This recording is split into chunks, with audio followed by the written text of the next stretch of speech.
My stepdaughter laughed at my job in front of her friends, so I quietly took back the college fund and let her real dad handle it. Hello Reddit Talkative here.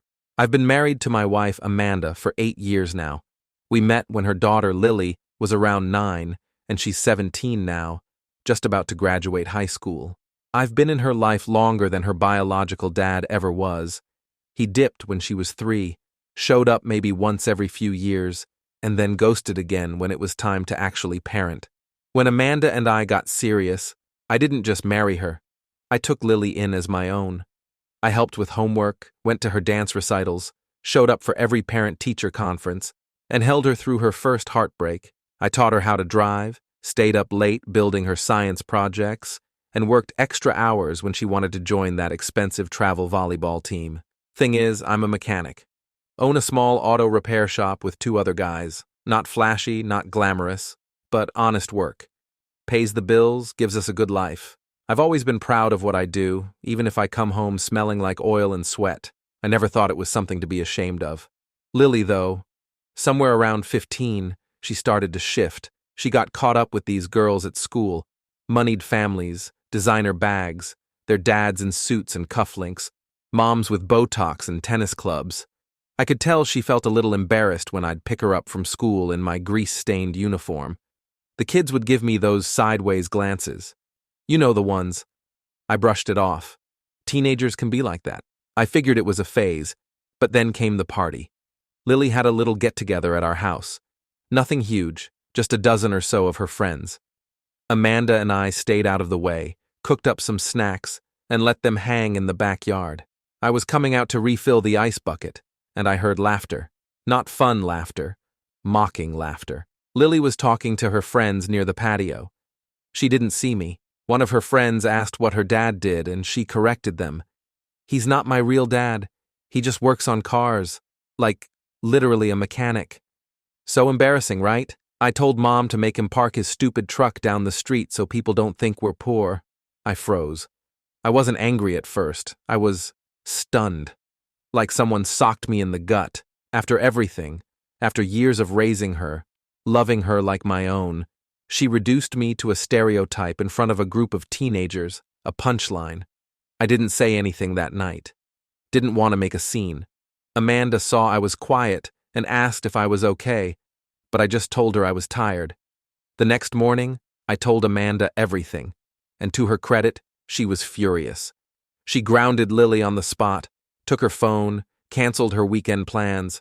She apologized to me over and over, said she'd talk to her again and make it right, but the damage was done. I started reevaluating things. See, what Lily didn't know, what no one knew, is that I'd been quietly putting away money for her college since she was 11. I opened a separate account in my name. Every extra job I took, every overtime hour, it all added up. At last count, there was over $60,000 in there. Enough to get her through college debt-free. She never asked me to do that. I did it because I loved her, because I wanted to give her the best shot at life. Because I believed that love made a family, not blood. But if she couldn't even acknowledge that, if she couldn't see my worth outside of a paycheck, then why was I breaking my back to make sure her future was secure? So I closed the account, transferred every penny into a trust for my niece, who's actually studying to be a nurse and working 2 part-time jobs to get there. I didn't say anything right away, just waited. A few weeks later, Amanda and I sat Lily down and told her the truth. You need to talk to your father, I said. Lily looked confused. About what? About how you're going to pay for college.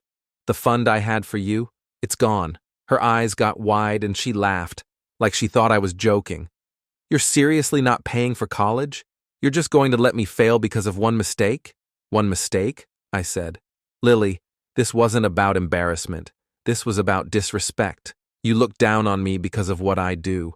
You made me feel like I wasn't your family, so no, I'm not going to fund your future while you throw away everything I've done for you. She exploded. Said I was ruining her life. Said I was being petty and cruel.